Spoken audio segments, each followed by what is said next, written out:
Preface. The fifth volume of the collected works of Karl Marx and Friedrich Engels contains a major joint work of the founders of Marxism, the German ideology, together with the writings immediately connected with it.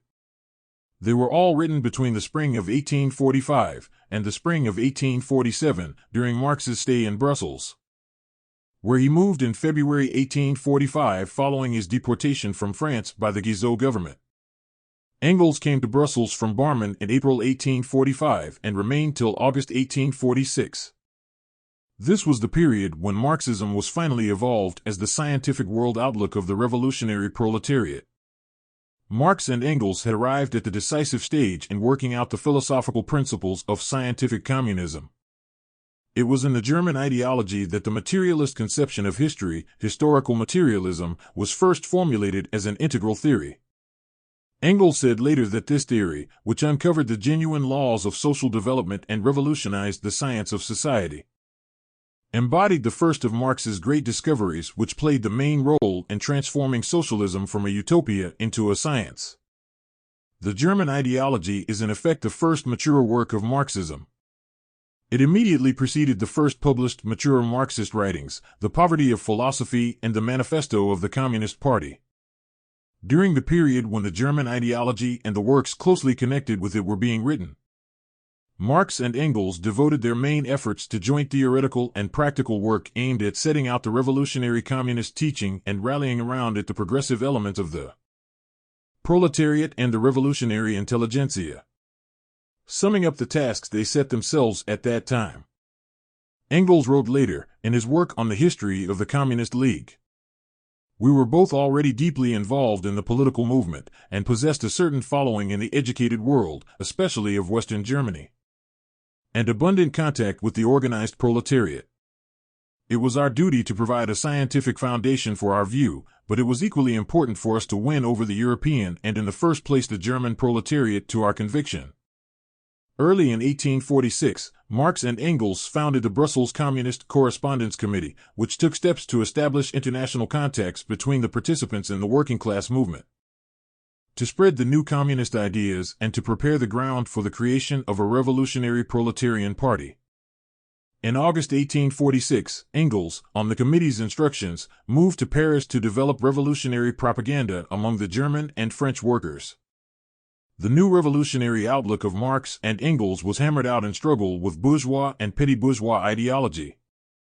They directed their criticism in the first place against the idealist conception of history inherent in German post-Hegelian philosophy, including that of Ludwig Feuerbach, whose materialist views were inconsistent and essentially metaphysical. The volume opens with Marx's theses on Feuerbach, of which Engels wrote in 1888 that they are invaluable as the first document in which is deposited the brilliant germ of the New World outlook, forward to Ludwig Feuerbach and the end of classical German philosophy. The theses on Feuerbach were written in connection with the project of the German ideology and represent the initial draft of a number of general ideas for the first chapter of this work. Nearly all the basic propositions of the theses were further developed in the German ideology. Essentially, they counterpose against contemplative and passive pre-Marxian materialism the dialectical materialist conception of the decisive role of material practice in human cognition. Practice, Marx stressed, is the starting point, the basis, the criterion and the purpose of all cognition, including philosophical theory. And in order to become an effective and active factor of social development, theory must be embodied in living revolutionary practical activity. In the theses on Feuerbach, Marx put forward the materialist conception of the essence of man, in opposition to Feuerbach, who had only an abstract conception of man in isolation from social relations and historical reality. Marx emphasized that real men could only be understood as products of social relations. Marx then went much further than Feuerbach in the critical comprehension of religion and the ways of overcoming it. He pointed out that it was not enough to understand the earthly basis of religion. The condition for eliminating religion, the theses underline, is the revolutionary elimination of the social contradictions which give rise to it. Particularly important is the 11th thesis, which says, the philosophers have only interpreted the world in various ways, the point is to change it. Marx himself separated this thesis from the preceding 10, as though underlining its summarizing character. We must understand the world in order to change it, instead of interpreting it one way or another in order to reconcile ourselves with what exists. Such in substance is the true meaning of this thesis. Organically connected with it is another thought. The world cannot be changed by merely changing our notions of it, by theoretically criticizing what exists. It must be understood, and then, proceeding from this, transformed by effective action, material revolutionary practice. This thesis concisely formulates the fundamental difference of Marxist philosophy from all earlier philosophy, including pre-Marxian materialism. It concentrates into a single sentence the effective, transforming character of the revolutionary theory created by Marx and Engels, its inseparable connection with revolutionary practice. The basic principles of the new scientific world outlook, which Marx had formulated in the Theses on Feuerbach, were developed in the German ideology. This work comprises 2 volumes. Volume I is devoted to criticism of the views of Ludwig Feuerbach, Bruno Bauer, and Max Stirner, and Volume II to criticism of true socialism. Despite all the efforts of Marx and Engels to have the German ideology published, it did not appear in print during their lifetime, except for 1 chapter of Volume II. This circumstance does not, however, diminish its significance. In working on the German ideology, Marx and Engels first and foremost clarified to themselves the basic aspects of the New World outlook. We abandoned the manuscript to the gnawing criticism of the mice all the more willingly as we had achieved our main purpose, self-clarification. Marx wrote in 1859 in the preface to a contribution to the Critique of Political Economy. The conclusions Marx and Engels reached constituted the theoretical basis for all their further scientific and political activity. They were able to impart them to their closest associates, future prominent proletarian revolutionaries. And they soon found an opportunity of making their conclusions public after giving them a more finished and perfect form. This was done in The Poverty of Philosophy, by Marx, and The Manifesto of the Communist Party, by Marx and Engels. The German ideology is remarkable for the great wealth and variety of its content, since the ideas developed in it relate to many aspects of the revolutionary teaching which was taking shape. Thus profound thoughts were expressed on questions pertaining to the theory and history of the state and of law, to linguistics, aesthetics, and literary criticism. Not only were post-Hegelian philosophy and true socialism subjected to a detailed critical analysis, but digressions were also made into the history of philosophy and of socialist theories. And the new materialist interpretation of the history of social thought was in particular reflected in the positive treatment of the great social thinkers of the past. The German ideology is the continuation of previous works by Marx and Engels, mainly of the economic and philosophic manuscripts of 1844 and the Holy Family, and in a sense synthesizes the ideas contained in them. At the same time, an immense step forward was made to a qualitatively new stage in the development of the philosophical foundations of the revolutionary proletarian outlook. It was in this work that, for the first time, the materialist way of understanding history became an integral conception of the structure of society and of historical periodization. By virtue of the general dialectical law of the transformation of theory into method and of the unity of world outlook and method organically inherent in the new revolutionary teaching. This conception appears in the German ideology not only as the theory of society, but also as the method of understanding social and historical phenomena. Marx and Engels gave science a powerful weapon for the knowledge of social life, a means of elucidating both the general course of social development and the existing social relations. Thus they made possible the comprehension of social processes which is necessary for active and revolutionary interference in them. Marx himself saw in this work the methodological prerequisite for a new political economy. In a letter to the German publisher Lesk on August 1, 1846, he pointed out that the publication of a polemical work against the German philosophers was necessary in order to prepare readers for his point of view in the field of economic science. The German ideology is a polemical work. Criticism of views hostile to the proletarian world outlook occupies a predominant place in it, often couched in a biting satirical form which gives it particular force and expressiveness. In the course of their attacks, Marx and Engels continually counterposed their own point of view to the views they were criticizing.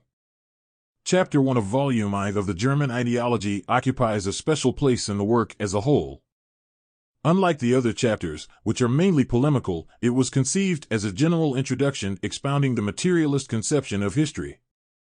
The basic theoretical content of the whole work is indeed concentrated in this chapter.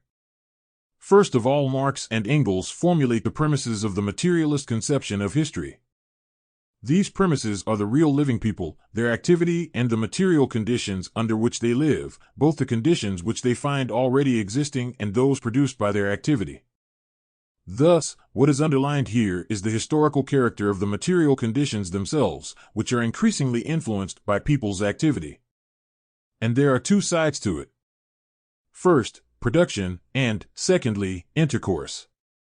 Production and intercourse determine each other, but the decisive side of this mutual action is production.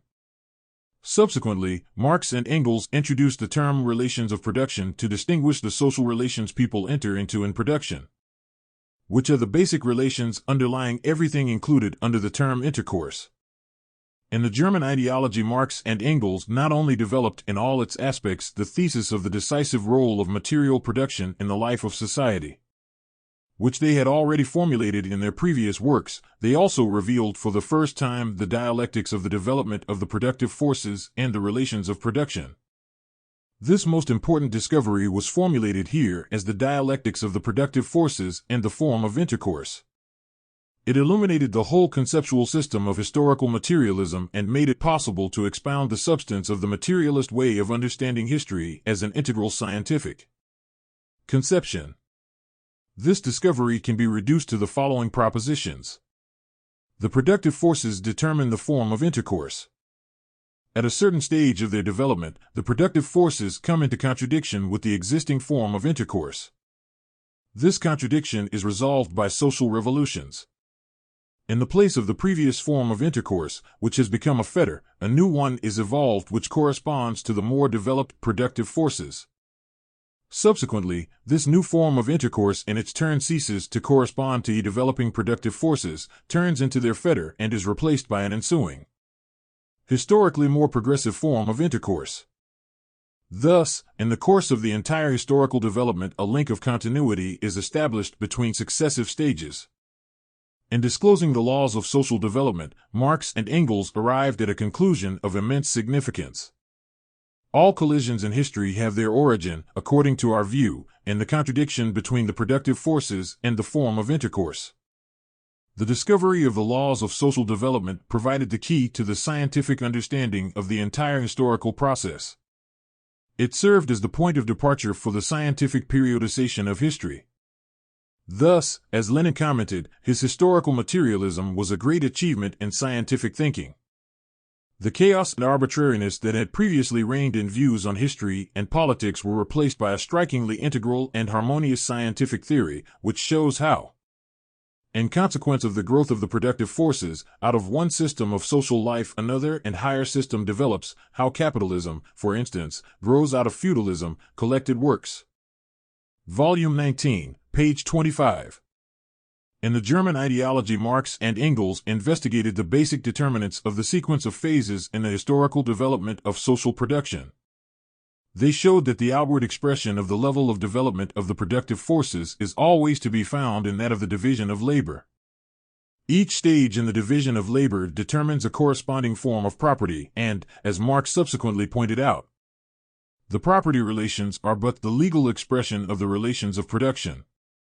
The transition from primary historical relations to the ensuing stage in social development was determined by the development of the productive forces, resulting in the transition from an initial natural division of labor to the social division of labor in the form which is expressed in the division of society into classes. This was the transition from pre-class to class society. Along with the social division of labor, there developed such derivative historical phenomena as private property, the state, and the estrangement of social activity. Just as the natural division of labor in primitive society determines the first tribal form of property, so the increasing social division of labor determines the further development and change of the forms of property. The second form of property is the ancient communal and state property, the third form is feudal or estate property, and the fourth is bourgeois property. The singling out and analysis of forms of property which successively replace one another and dominate at different stages of historical development provided the basis for the scientific Marxist theory of the social formations, the successive replacement of which is the principal feature of the whole historical process. Marx and Engels examined the bourgeois, form of private property in greater detail than the other historical forms of property, tracing its transition from the guild system to manufacture and large-scale industry. This was the first time that these two principal stages in the development of bourgeois society, the manufacture period and the period of large-scale industry, had been singled out and analyzed. Marx had already demonstrated in the economic and philosophic manuscripts of 1844 that the emergence of private property was historically conditioned, that it must necessarily come into being at a certain stage in the development of human society, and also that it must inevitably be subsequently abolished. It was proved in the German ideology that it is only with the development of large-scale industry that the material conditions are created for the abolition of private property in the means of production. And it becomes evident that this abolition is necessary.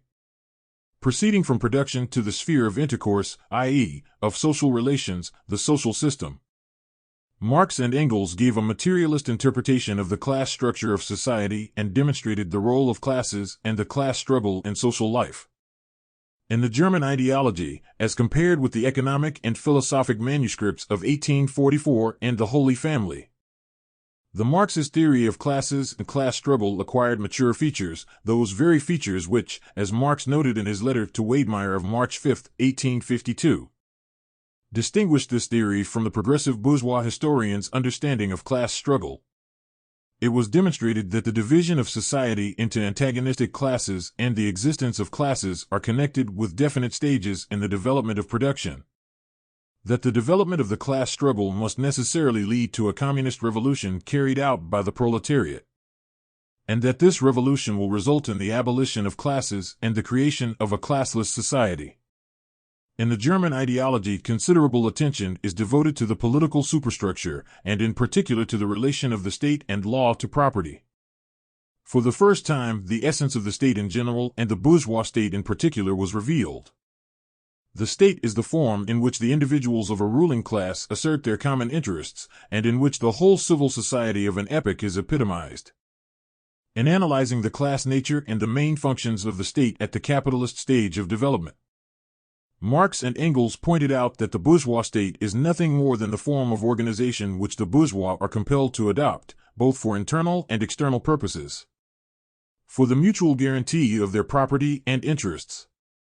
In dealing with the various forms of social consciousness, the ideological superstructure, Marx and Engels made clear the general correlation between the material sphere and the sphere of consciousness. Of particular importance is the classical formulation of the materialist solution to this basic question of philosophy. Consciousness can never be anything else than conscious being, and the being of men is their actual life process. It is not consciousness that determines life, but life that determines consciousness. The formation of consciousness is immensely influenced by the class structure of society.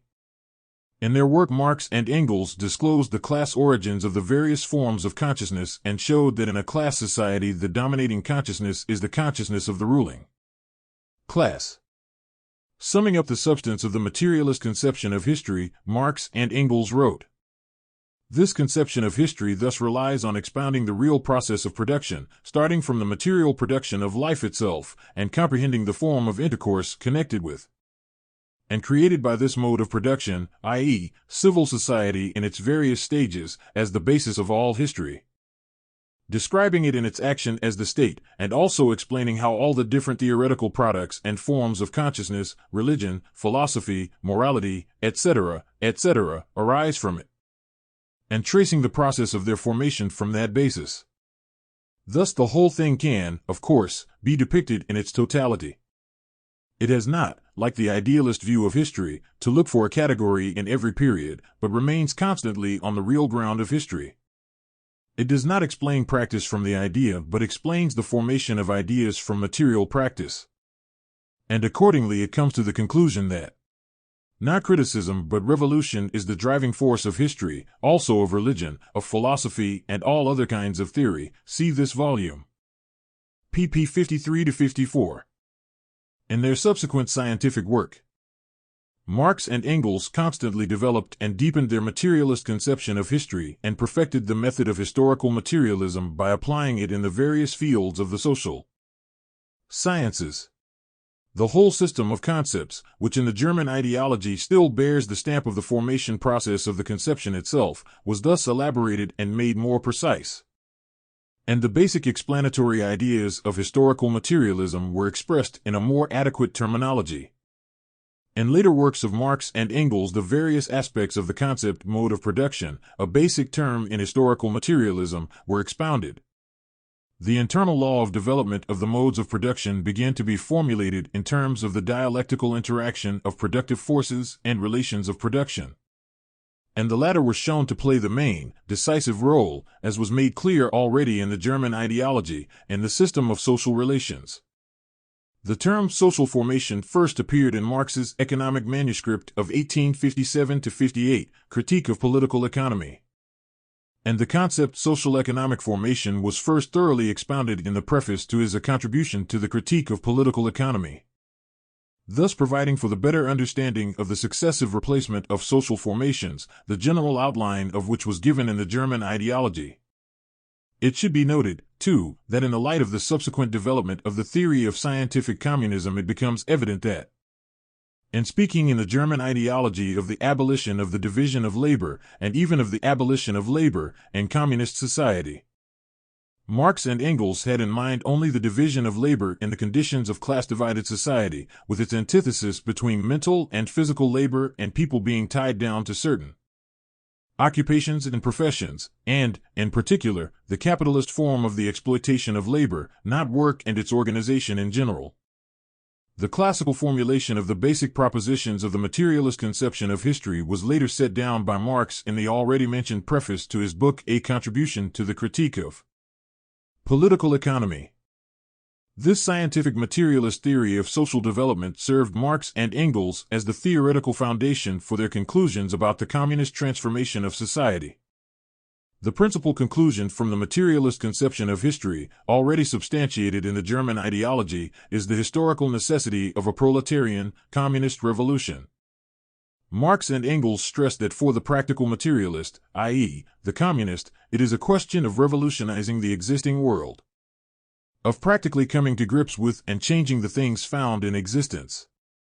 The development of the productive forces within bourgeois society, Marx and Engels pointed out, provides the two basic material premises of a communist revolution. These are, first, a high level of production, which is incompatible with private property and at the same time is necessary for the organization of society on a communist basis. And, secondly, mass proletarianization, the formation of the proletariat, the most revolutionary class in modern society. This definition of the premises of a communist revolution is one of the fundamental conclusions of scientific communism contained in the German ideology. It was in the German ideology that Marx and Engels first spoke of the necessity for the proletariat to conquer political power as the only way of carrying out a communist revolution. They pointed out, every class which is aiming at domination, even when its domination, as is the case with the proletariat, leads to the abolition of the old form of society in its entirety and of all domination, must first conquer political power. Thus we find expressed for the first time the idea of the dictatorship of the proletariat, though as yet only in a most general form. Marx and Engels stressed that a communist revolution is a dual process, a change in people's conditions of life, and at the same time a change in the people themselves who carry out the revolution. This thought, already contained in the Theses on Feuerbach, was given its classical formulation in the German ideology. The revolution is necessary, therefore, not only because the ruling class cannot be overthrown in any other way, but also because the class overthrowing it can only in a revolution succeed in ridding itself of all the muck of ages and become fitted to found society anew. The German ideology expounds the basic features of future communist society, the abolition of private property, of the class division of labor and of classes themselves. the transformation of production and all the social relations, and the disappearance of the state, the instrument of class domination. People's own activity will cease to confront them as a power alien to them. The antagonism between town and country and between mental and physical labor will be eliminated. Labor will be transformed from activity people perform under compulsion into the genuine self-activity of free people. The real liberation and all-round development of every individual will be the highest aim of the communist organization of society. This view of the future communist society is presented in the German ideology for the first time as an integral theory, free from all the artificial, dogmatic construing of the future system which was typical of the utopian socialists despite all the brilliant conjectures they made. The foresight of Marx and Engels was based on an analysis of the real tendencies of social development and was the result of comprehension of its real laws. By expounding the specific features of future communism, Marx and Engels were laying the foundations of the scientific forecasting of social processes. Not only the positive aspect of the German ideology, the exposition of the author's views, but also the critical content of this work was of great significance in shaping the new revolutionary world outlook. This criticism was mainly directed against the idealist conceptions of German post-Hegelian philosophy, and by subjecting the views of the German philosophers to a critical analysis. Marx and Engels, in fact, presented a radical and scientifically based criticism of previous philosophical thought as a whole. They demonstrated the untenability of the idealist interpretations of history inherent in all previous philosophy, sociology, and historiography. The thinkers working in these fields could never understand the real social processes and their true character. At best, they could grasp and more or less correctly describe only individual aspects of these processes without seeing the general connections determining them. The idealist interpretation of history, the German ideology underlined, leads to only a superficial and illusory perception of the historical process and explains it in an illusory way. The socialist theories based on a similar interpretation were likewise incapable of going beyond the bounds of fantastic notions and utopias. A large part of the German ideology is occupied by criticism of the young Hegelians Bruno Bauer and Max Stirner.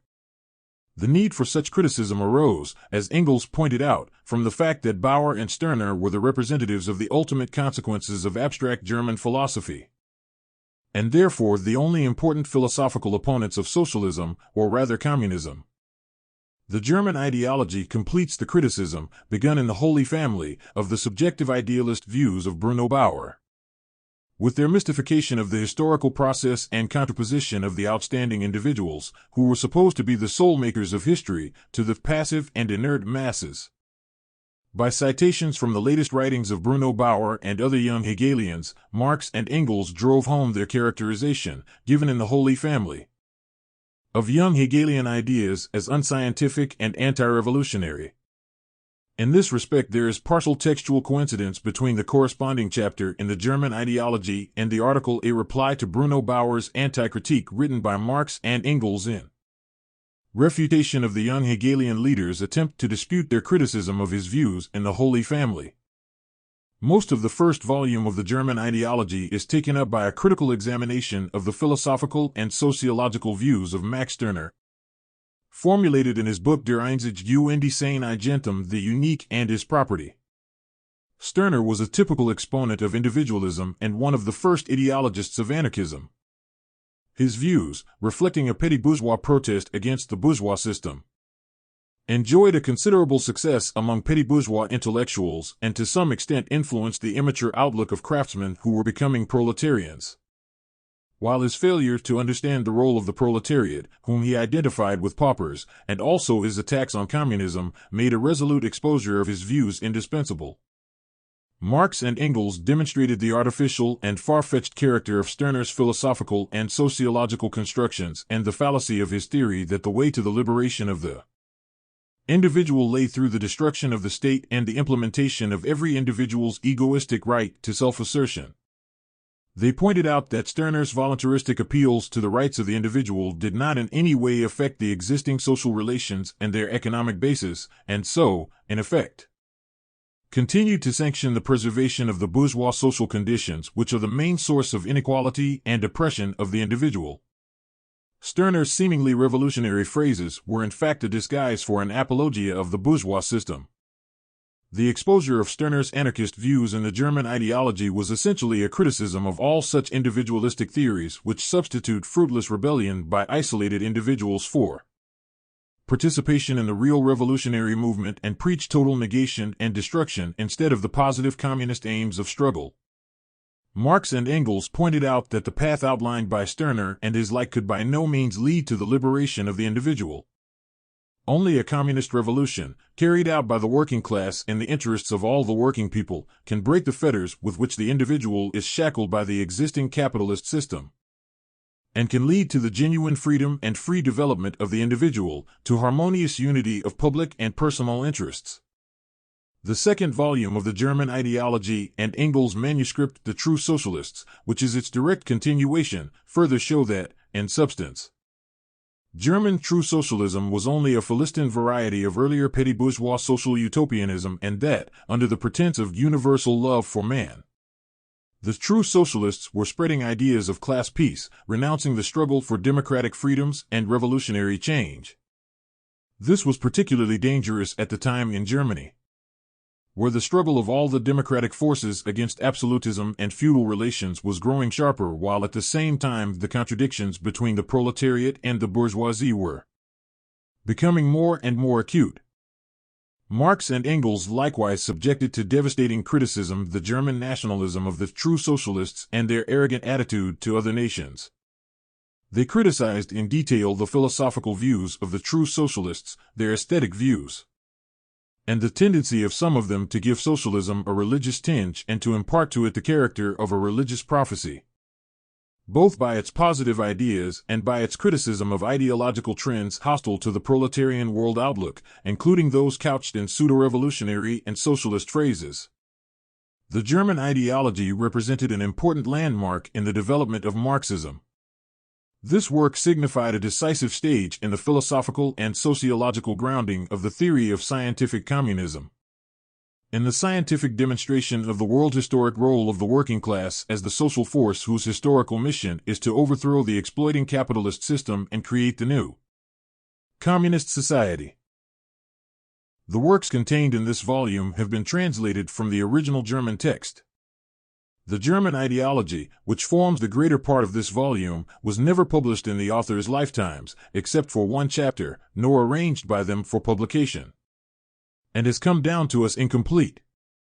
The text of the German ideology has been rechecked and rearranged in accordance with the researches of the Institute of Marxism-Leninism of the Central Committee of the Communist Party of the Soviet Union, with a view to presenting it in a form corresponding as closely as possible to the layout and content of the manuscript.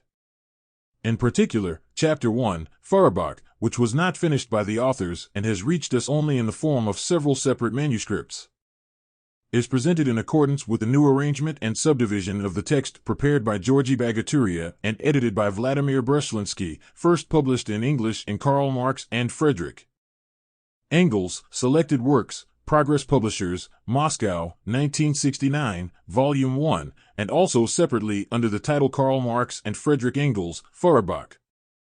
Opposition of the Materialist and Idealist Outlooks, Lawrence and Wishart, London, 1973. The whole work on this volume has been finalized by Lev Cherbanov. He also prepared the preface, the notes, and the subject index, which have been edited by Lev Gallman. The name index, the index of quoted and mentioned literature, and the index of periodicals were prepared by Nina Loiko, of the Institute of Marxism-Leninism. The English translation of the bulk of the German ideology, i.e., the Leipzig Council, and also Engels' essay The True Socialists, was made by Clemens Dutt. The translation of Chapter 1, Feuerbach, Volume 1, was made by W. Locke, and that of Volume 2 by C. P. McGill. These two sections having been edited by Roy Pascal for the English edition published by Lawrence and Wishart, London, in 1938. The English translations were edited for this volume by Maurice Cornforth, E. J. Hobsbawm and Margaret Minot for Lawrence and Wishart, and Salo Ryazanskia for Progress Publishers, and finally passed for the press by the editors Lydia Belyakova, Nadezhda Rudenko, and Viktor Schnitka, Progress Publishers. The scientific editing was done by Georgi Bagaturia and Norair Turkopian.